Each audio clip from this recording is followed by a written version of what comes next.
Hello friends, welcome back to my channel. My name is Danny and today we're going to go through some of my most recent horror reads.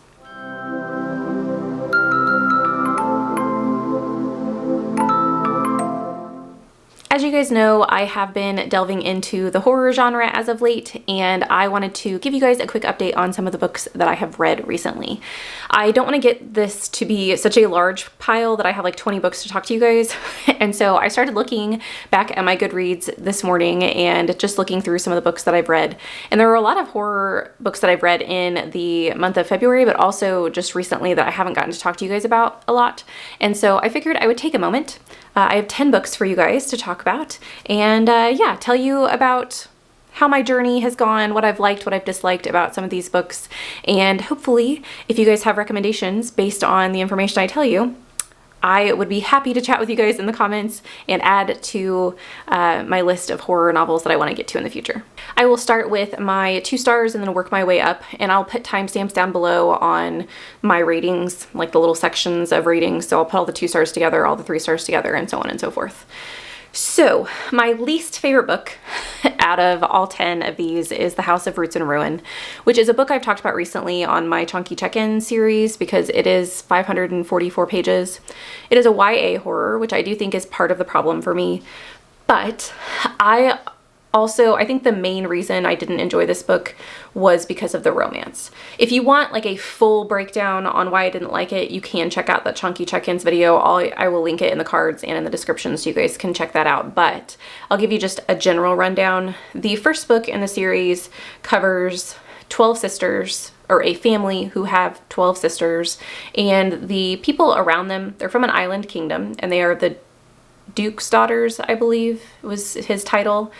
And the people in their kingdom believe their family to be cursed because 3 of the sisters have died and they don't know why. They aren't necessarily under mysterious circumstances, but it is very odd for 3 young women to die so suddenly in succession of one another.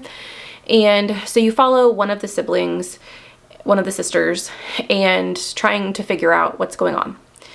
It's very dark, it's very gritty, even for YA. Like there are moments that are genuinely scary, and the atmosphere that this author produces is fantastic. That's the first book. The second book still produces atmosphere, but it focuses way more on the romance than the first book did. I would say the first book is fantasy horror with a splash of romance. I would say this is fantasy romance with a splash of horror. And I would be fine with that if I enjoyed the romance aspect. But the love interest of this book, I was really not interested in. Really just the romance in general. It seems very forced, and it's between the girl that we follow, the sister that we follow in this book is very naive and has not really had a chance to go out into the world, and it just seems icky to me. I really did not enjoy the romance aspect. So I will not be continuing on with this series, but I am glad that I read the first one. I thought the first one was a lot of fun. The next 2-star read was Patricia Wants to Cuddle. And honestly, I think the main reason that I gave this a 2-star is because of the culminating events. This story was really fun. I buddy read this with Jolene over at Bookworm Adventure Girl, and we did have a lot of fun talking to each other about what was happening. If you've never heard of this book, you follow a cast of characters, and they are all participating in a reality TV show. And so there are some really fun aspects of this book. There's kind of a mixed media point where you're following, I think it's a blog of some people who are obsessed with the TV show, and so you get to see like an outsider's perspective, and then the main characters that you're following are the people who are on this reality TV show. And I appreciated the mixed media aspect. Was really fun. The characters, although there wasn't any characters that I liked, like most of the characters were very unlikable characters, I did have a fun time following them, you know, kind of like a train wreck, you can't look away type of a thing. But I think it lost me when we found out what exactly was happening.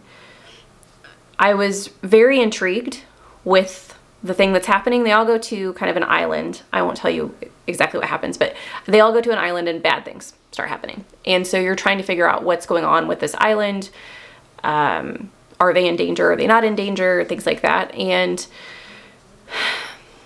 the explanation for what was happening was not given. So you know what happens and you know what's causing the bad things to happen, but we're just expected to accept it as a reader.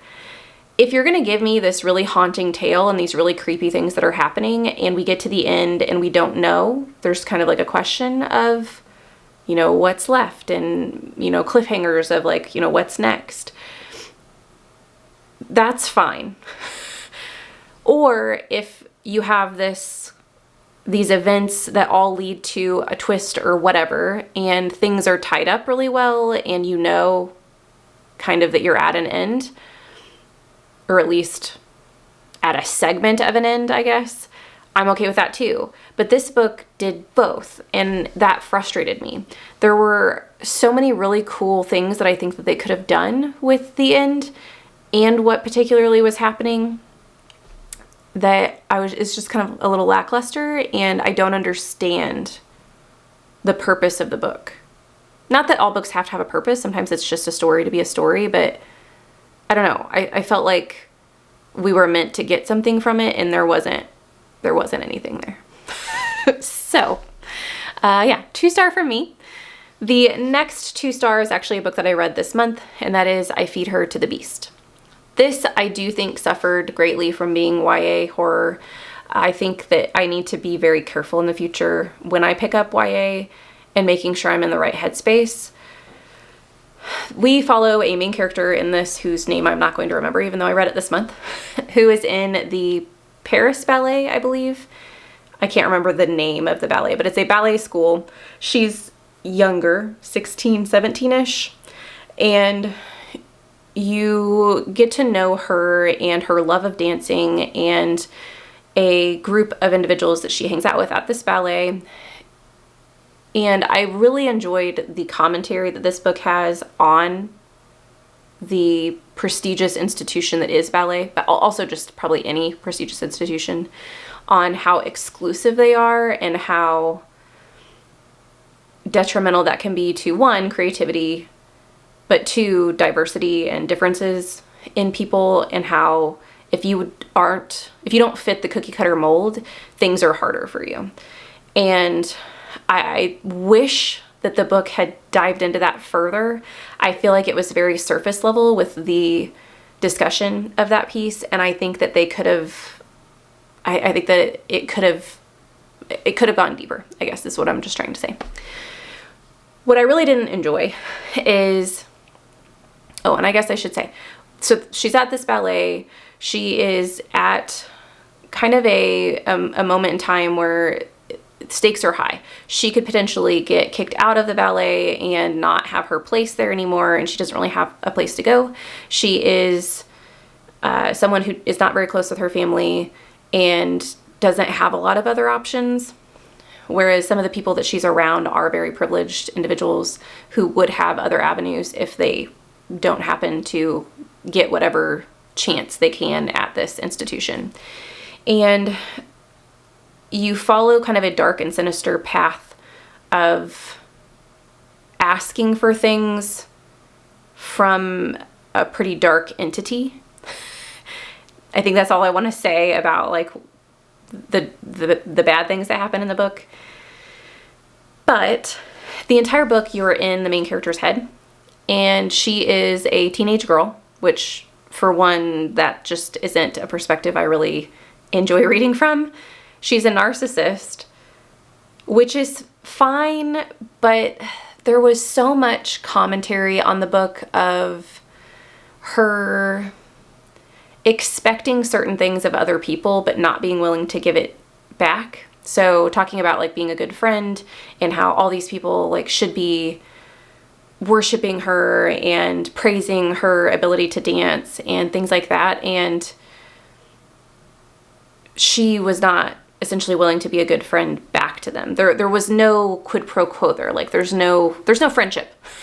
It's essentially just you expecting your friends to worship you because you think you're worth it, which I know is kind of a teenager-y thing. Like not all teenagers, I get that, but like I know in childhood in general, children tend to be a little bit more selfish, a little bit more about themselves and not about the world around them. And that was very apparent in this main character, but it was so much the entire book. Anytime she had like inner monologue with you, she was talking about how something isn't fair and how it should be a certain way because she thinks it should be that way. And I just got tired of it. It kind of grated on me.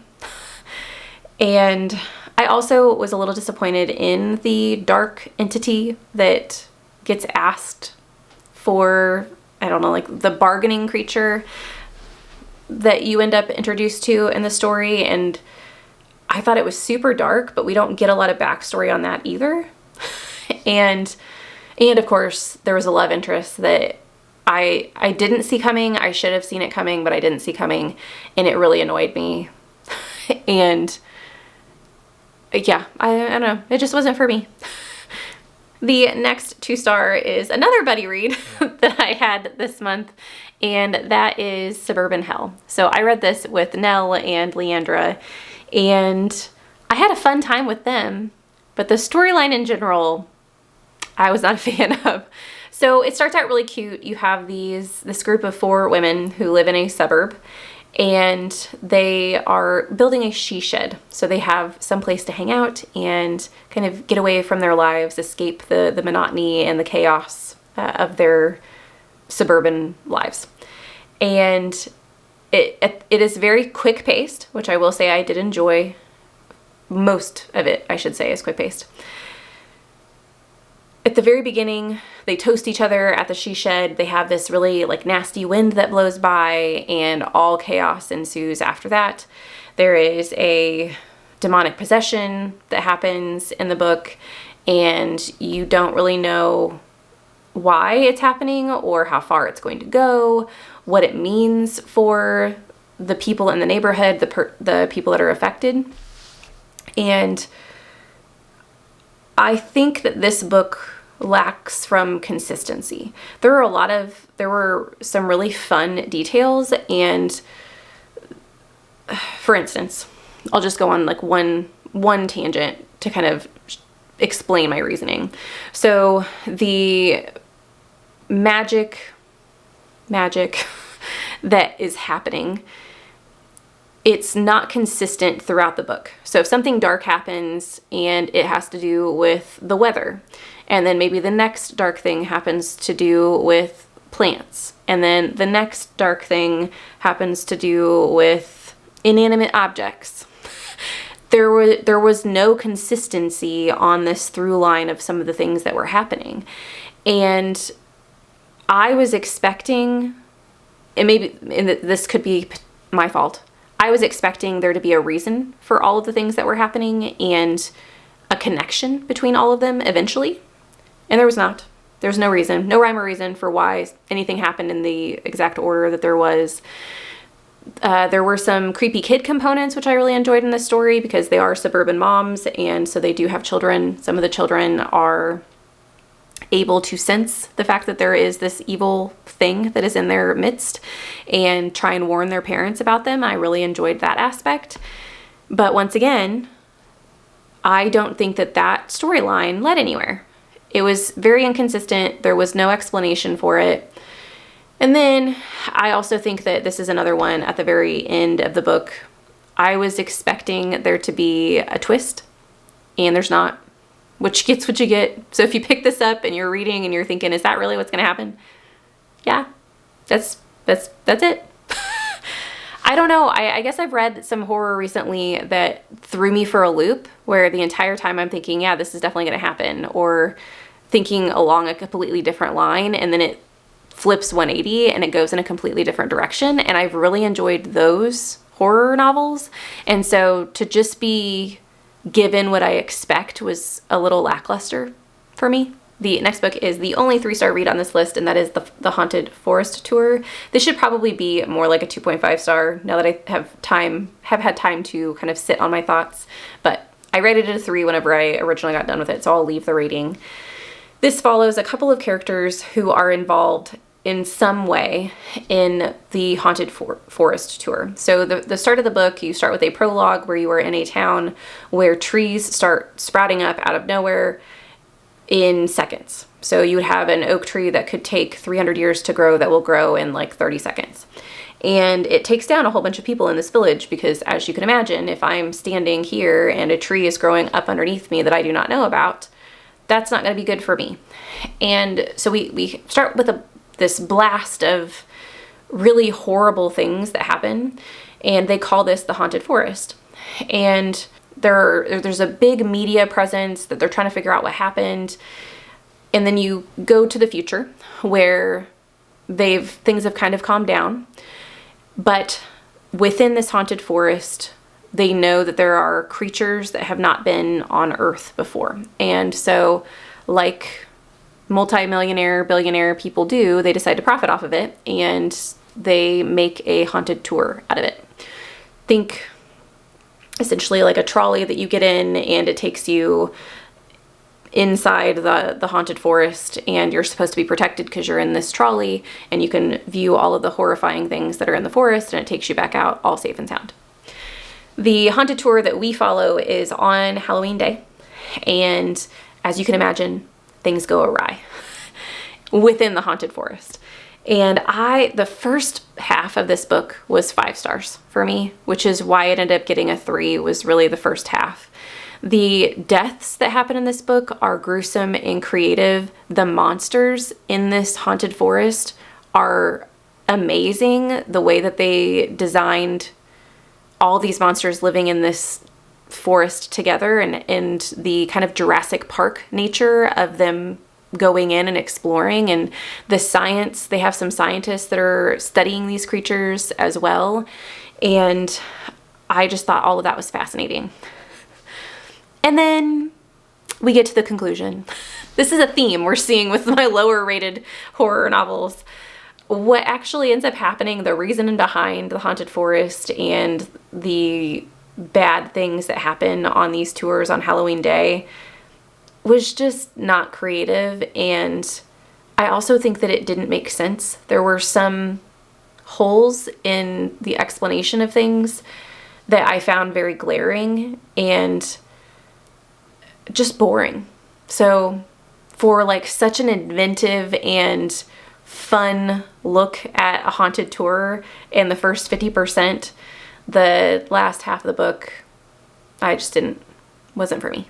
On to my 4-star books. So the first of those is The Haunting of Hill House. This is a book I've wanted to read for a really long time. I've never read any Shirley Jackson, or actually that's not true. This isn't my first Shirley Jackson. I read We Never Leave the Castle. Is that what it's called? We Always Have Lived in the Castle. I'll put a picture of it so you guys can see the book that I'm talking about.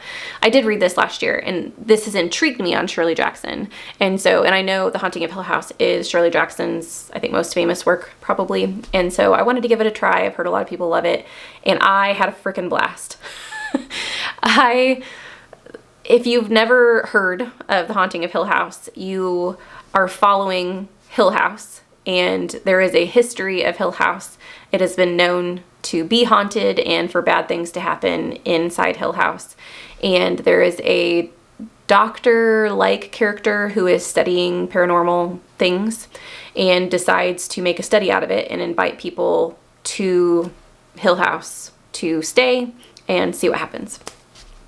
And bad things ensue. It's a really quick read, and I think I want to get a physical copy, and because I read it on audio.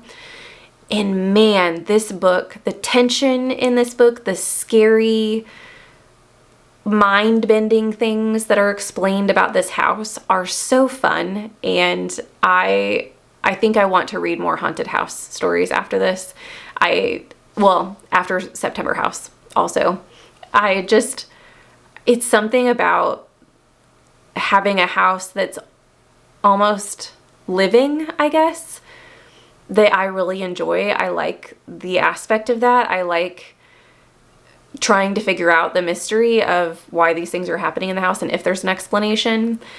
The reason that this was a 4-star and not a 5-star was because of the conclusion.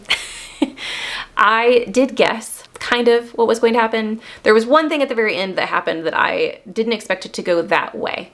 I thought that there was going to be something else with what happened, but I would love, and I know that there was recently a book that did continue on with The Haunting of Hill House. I would love to have more history of Hill House, because I think that the conclusion of the book would have been more satisfying to me if I had even more history, even more stories that were similar to the people who ended up staying in Hill House. And I just wanted more. That was it. It was a 4-star because it wasn't enough. I needed another 100 pages of these things that are happening to these people, and, you know, maybe different experiences that different people have had in this house. So if you guys have any suggestions specifically for Haunting of Hill House, if you have books that are similar to this, let me know, because I definitely, I think if I were to read this again, I would probably rate it higher than a 4. Now, kind of having an expectation built in, I think I would be able to pick apart the book more and get more enjoyment out of the little pieces that we learned about the house. But yeah, I had a lot of fun. Similar to that, but also not, is The Djinn Waits 100 Years. So this is a read for February. I read this for the Battle of the Girl Bands readathon, and this is a fantasy horror. Although it is very light-ish on the horror. You follow a girl whose, once again, name I'm not going to remember. Her mother has passed away, and her father are moving into, it's some mansion that has been vacant for 80 years. And the city that this mansion is in has decided to make it into condos / apartments, and not a lot of people want to stay because weird things happen. There are some strange things that are happening with the water. There are weird feelings that people get, noises, you know, typical haunted house-like things. And he decides, the girl and her father decide that they're going to move into this place. And there are some residents who live there, and they all decide, or they all kind of form this family of misfits, if that's what you want to call them. Throughout the story, you learn about the girl's past, but also what's happening in the house, and you get the perspective of a djinn in very small doses. I do think that the title of this book is very misleading, because the title makes it seem like the djinn is going to be a main character in the storyline, and that's not the case at all. The djinn is is present, and you do get to see their perspective every once in a while, but it's like 3 or 4 times in the entire book. It's not in your face all of the time. It's also very subtle, and I honestly think the main overarching theme of this entire book is grief, and dealing with grief, and what happens when you don't deal with grief, what happens when you deal with grief inappropriately, and also how your past can impact you and hang around you as well, and how that can kind of put a different look at your future and your present life.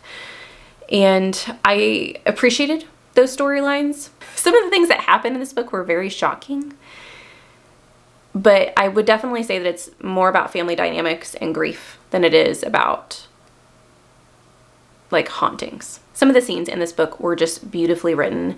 There is a scene pretty early on in the book where the girl is exploring the house, and as she's exploring, she finds a passageway in the house that literally has people's trash and disregarded items just stacked on the walls and throughout the passageway. And she goes through it and is kind of living in some other people's history, and she finds this doll, which is like a porcelain doll. It's a very creepy moment for her. and there's a door that's also hidden. And within that moment, when she finds this door, tries to open the door doesn't open, the house is described to the reader as an entity that has the ability to do things. So it talks about how the house sighed, the house breathed, the house held its breath when these things are happening. And like I said with Haunting of Hill House, I love it when the house is its own entity. It's fascinating to me. I want to know more. And that element throughout the story does connect and get placed in with the horror elements of the book. And I did think it was very atmospheric. It was very beautifully written. And once again, I do think that it connects back to that theme of grief and letting go and, life changes and things like that. I really liked this book. Obviously, I gave it a 4-star. It just wasn't what I was expecting. And so I don't want people to go into it thinking that this is going to be a scary read or like an October read. This is just a book about a girl and her family. They've lost their mother. They live in a house that is a little haunted. I don't know. It's definitely not a scary book. The last 3 books on this list are definitely scary horror reads. And so if you're not a person who likes scary books, these last 3 are probably ones that I would avoid. The first is probably the most mellow of the 3, and that is Sundial, which I rated a 4.5 stars. And the more I think about this book, the higher I push the rating.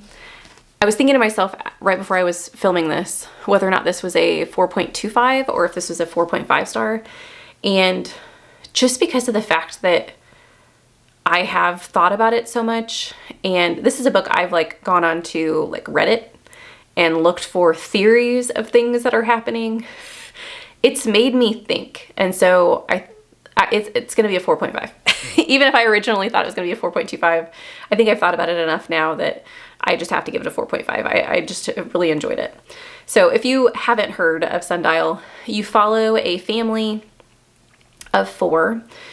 And by that, I mean you have a husband, a wife, and then 2 daughters.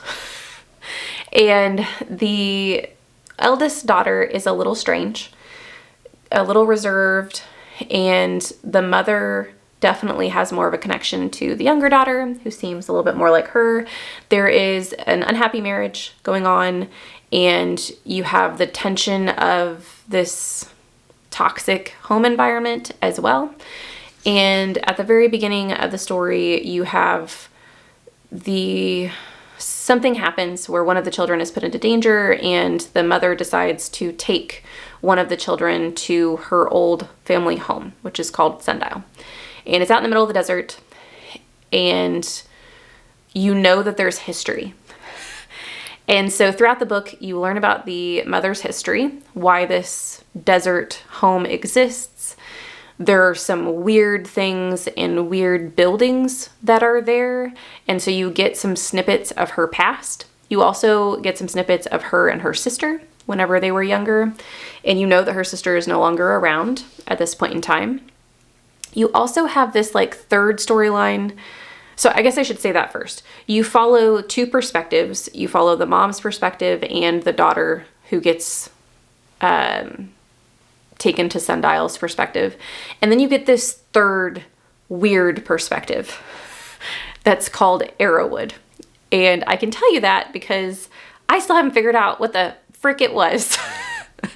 And I mean, that's the thing I looked up on Reddit, but that led me down a rabbit hole of looking up other things. But it seems there's a third thing going on, a third storyline going on that kind of connects to the storyline, the main storyline between the 2 figures, but kind of doesn't. And all I have to say is that there are so many pieces that could be what they seem, but also not what they seem at the end of the book, that it just threw me for a loop. You could, if you wanted to, take what happens at face value and just accept what the book gives you. But I don't know if you're supposed to do that. I guess I haven't really told you what happens. So like as far as the plot goes, within the Sundial with the mother and daughter dynamic there, you dive into the mother's past to find out some very dark things in her past, but also some very dark things in the child's life as well, in the present day timeline, and everything kind of comes to a head at the end of the book. And I want to reread this because knowing the ending now, I need to go back and pick apart the little pieces, especially the ones that were pointed out to me on Reddit that did happen throughout the book that I wasn't paying attention to, that might be hinting at something else happening in the book. So I do think that this is scary. There's a lot of tension within like the back and forth between the timelines. But I don't think that this is not like a jump scare. This is a book I could have read in the middle of the night and I would have been fine. But yeah, I had a lot of fun with it. The next book that I read is Maeve Fly, and I rated this 4.5 stars as well. I will not talk about it a ton here because I just put out a vlog. So if you guys are interested in Maeve Fly, I did a literal 30-minute vlog on non-spoilers and spoilers on that I will link in the cards and down in the description, so you guys have that for you. All I will say is it's about a girl who works at Disneyland who is very unhinged, and you follow her and figure out a little bit about her past, and you're trying to figure out why someone who has a certain outlook on life is working at the happiest place in the world and seems to love it, but in a dark way. I think that's all I'm going to say. She's unhinged. If you like unhinged girl stories and you like murder and mayhem, I think maybe you would like this book. And that leads us to our last book, which is Nestlings by Nat Cassidy. I rated this 5 stars. At this point in time, I've read 2 Nat Cassidys. Both have been 5 stars, and I think I will pick up anything that he puts out at this point in time. I love the way Nat Cassidy writes women, which is odd being that he is a man. But he, in both of his books, so Mary was the other book that I've read by him, and I actually own Mary. I don't own Nestlings because I didn't connect with it as much as I connected with Mary, but you follow a young mother who had a very traumatic birth and ended up becoming paralyzed. And her husband win like a lottery to live in this very prestigious apartment complex. And it's like a lifelong dream. They put in for the lottery before the child was born. And so before all the complications that come with her being paralyzed and her having to figure out how to live life differently than she has in the past. And they go to see this apartment complex, but it's on like a really high floor, which causes some issues with wheelchair accessibility and things like that. And so they think like maybe they shouldn't take it, but they also like don't want to turn down like the chance of a lifetime. And they end up staying in this apartment complex, and some dark things happen. It is not exactly what they expected from this building. And man, this book did what I wanted it to do. I think a lot of storylines that start like this are, I don't know how much I want to tell you guys because I don't want to spoil what happens. Not that I think you could guess what happens, but I think that sometimes when bad things happen, I think some authors try and explain it in a way that could potentially be logical or realistic, and that's not what happens in this book. And I freaking loved it. I just, the tension, it's creepy. It's not a book I would want to read in the middle of the night. There are gargoyle-like creatures in this as well. That's not a spoiler. That happens at the very beginning of the book, but I don't know. I freaking love Nat Cassidy. His horror novels are amazing. And like I said, I will look for more. So those are the 10 horror reads that I have read in recent months. I hope that if you haven't read one of these, that hopefully something caught your eye and maybe you'll consider reading one of these. If you have recommendations for me, like I said at the beginning of the video, please leave them in the comments down below. I am always adding to my horror TBR because I don't really know where to look. I'm still kind of trying to figure out my tastes and what I like. But yeah, I'm excited. I've had a lot of fun reading these books. So thank you guys so much for watching this video. I hope you have a lovely evening, and I'll see you in the next one. Bye.